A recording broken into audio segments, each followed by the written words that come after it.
Masayang araw po, mga ka-PL. Tinawag na sinungaling ni Atty. Harry Roque si The Junior. Bakit tinawag na sinungaling? Sa isang interview kasi dito kay The Junior, mga kababayan, mariin po nitong itinanggi na hindi ko man kilala yan si Bamban Mayor Alice Goo. Dapat siyang paimbestigahan. Kasi kilala ko lahat ng mga local official sa lugar nila. Siya, hindi ko man kilala. Pero, samantalang, makailang beses pala ito silang nagkasama noong panahon po ng halalan. Dahil supporter po si Mayor Alice Bamban ng Uniteam at higit sa lahat, mga kababayan, kinampanya pa nito si The Junior. Imposibleng hindi niya ho kilala itong Ali. Ano ho sa palagay ninyo, mga kababayan? Nagsisinungaling itong si The Junior? O baka naman, haka-haka niya lang na hindi niya kilala itong Ali. Kasi ito si Gadon pinauso yung haka-haka Tuloy ngayon, napakadali na lang magsinungaling. O ito, ang video, mga kababayan, panuorin po natin ang patunay na tinawag nga ni Atty. Harry Roque na sinungaling ka na, Junior! Pero bago ko po simulan, magkikisuyo sa mga ka-DDS, mga ka-PL at mga kababayan natin na hindi pa po naka-subscribe. Baka naman, at pakiclick na rin po ang notification bell para updated sa lahat ng upload at huwag niyo pong kalimutan. Paki-like na rin po ang video. Maraming salamat. Makikisuyo lang po. Basahin ko lang po ito, mga kababayan, bago po ang video. O ito, pahayag ni PBBM na hindi niya kilala si Bamban Mayor Goo. Kasinungalingan! Sabi ni Atty. Harry Roque, matapos sabihing hindi niya kilala si Bamban Mayor Alice Goo ni Pangulong Bongbong Marcos, pinatutsadahan. Ayon kay Atty. Harry Roque, bakit itatanggi ni Marcos Jr. na kilala niya si Goo gayong nagkita at ipinakilala pa raw ito sa kanya noong nangampanya ang Uniteam para sa 2022 election. Nyor, kasinungalingan o naghaka-haka ka na naman, Nyor, na hindi mo kilala si Mayor Alice Goo. Ano ba talaga ang katotohanan, Nyor? O ito na po ang video, mga kababayan. Panoorin na po natin. Matapos sabing hindi niya kilala si Bamban Mayor Alice Goo, Pangulong Bongbong Marcos pinatutsadahan. Sabi ni Atty. Harry Roque, bakit itatanggi ni Marcos Jr. na kilala niya si Goo gayong nagkita at ipinakilala pa raw ito sa kanya noong nangangampanya ang Uniteam para sa 2022 elections. Si Angel Pastor magbabalita. Marami. Kilala ko lahat ng mga tiga-Tarlac na politiko Walang may kilala sa kanya. Kaya nagtataka kami kung saan nanggaling ito, bakit ganito ito, hindi namin malaman. Kaya kailangan talagang imbestigahan. Sabi ni Pangulong Bongbong Marcos, hindi niya raw kilala si Bamban Tarlac Mayor Alice Goo.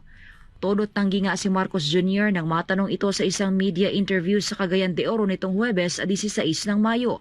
Ito ngay matapos makwestiyon sa pagdinig ng Senado ang pagkakilanlan ni Mayor Goo, maging ang pagkakaugnay niya sa POGO o Philippine Offshore Gaming Operators. At dahil hindi raw ito kilala ng Pangulo ay kailangang maimbestigahan kaagad si Goo dahil nagtataka rin daw siya sa citizenship nito. So kasabay ng sa Bureau of Immigration, pati siguro may mag-question na ng kanyang citizenship. Yun, lahat iimbestigahan natin yun. Kasama ang investigasyon ng mga hearing na ginagawa ng Senado.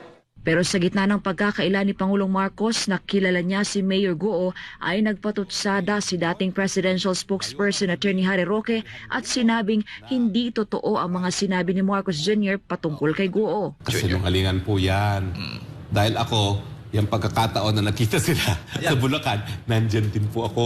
So magkakilala, So, attorney. nagkita po, pinakilala niya, kung di ako magkakamali, si then executive, well, hindi pa siya executive secretary noon, si Vic Rodriguez pa nagpakilala dyan. Kaya ako siya nakilala. Dyan niyo po yan, sa Bulacan. Nag-rally po ang unit team. Sa New Clark, nagpunta pa sila sa New Clark. Alam mo, kapag pinatawag po yung ganyan ng mga opisyales, natural, ipapakilala siya. So, pangalawang pagkakataon po yan. Bakit So, sasabihin niya, hindi niya kakilala? Sir, sabi pa Kalokohan niya. po yan. Si Gobernur, kilala niya yan. Hello. Baka nakalimutan lang, attorney. Baka naman hindi niya, paano niya hindi makikilala? No? Samantala dahil nga sa mga malalaking pogo hubs na ni-raid sa bansa, sinabi ni Roque na dapat ay magdesisyon na ang pamahalaan kung tuluyan na nga bang ipagbabawal ang mga ito sa bansa dahil para kay Roque, nakikinabang rin daw dito ang mga ordinaryong Pilipino. Habang hindi tayo nagdideklara na ipagbawal na talaga ang pogo, hindi natin ipagkakait na ang mga pogo ay nagbibigay trabaho sa mga Pilipino. Sabihin na natin na lahat nag-ooperate ng pogo ay mga Chino dahil sila marunong ng Mandarin. Paano yung security guard? Paano yung mga housekeeping? Kung susumatutahil mo yan, hindi po bababayad siguro sa mga 500 katao nagtatrabaho doon sa napakalaking complex na yun. Baka nga 800 Filipinos pa nagtatrabaho doon. Maliwanag, mga kababayan, napakaraming mga larawan na ipinakita po ang SMNI na magkasama si Dayunyor at si Bamban Mayor Alice Goo. Hinala na naman si Dayunyor na baka Chekwa itong si Alice Goo. Kasi nga sa apelidong Goo, napakarami namang mayor sa bansa na ang apelyido tunog Chekwa. Bakit si Alice Goo lang ang parang pinag-iinitan? Ngayon, mga kababayan, tuloy, dahil sa nauso itong haka-haka, pinasimulan po ni Gadon, mga kababayan, pati tuloy tayo, nagkakahaka na rin, na baka naman merong isasagawang maesog rally sa lugar nitong alkaldeng babae. At baka pumayag itong alkaldeng babaeng ito na magsagawa ng maesog rally sa lugar niya. Uso kasi ngayon yan kapag ka elected official ka ng lokal na pamahalaan, mga kababayan, at pumayag ka na magsagawa ng maesog rally sa lugar mo, ay pag-iinitan ka. Hanggang sa masuspindi ka. Ilan na bang mga elected official na pinag-initan nila? Marami-rami na rin, di ba? Kung di ako nagkakamali, 3 o 4. Di ba? Hindi kaya?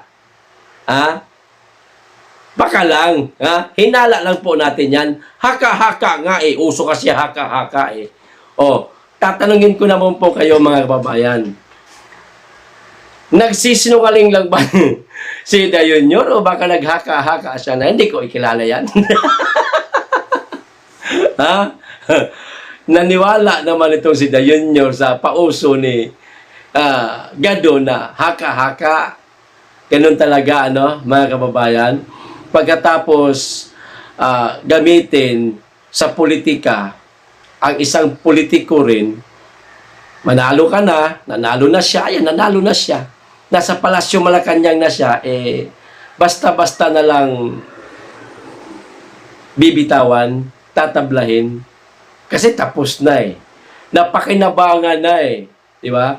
Tumulong sa kampanya nung nakaraan Hindi na kita kilala. Bahala ka na dyan. Go, apelyido mo. Duda ako sa'yo. Baka mamaya, Chekwa ka. Di ba? Yan kaya ang dahilan? Meron pang ibang dahilan? Ano sa palagay ninyo, mga kababayan? Kayo na po ang humusga. Kung nagsisinungaling ba si Dayunyor tamang hinala puro haka-haka. Okay. Hanggang dito lamang po. Maraming salamat. mag-iingat kayong lagi at higit sa lahat, mahalin po natin ang Pilipinas. Be blessed.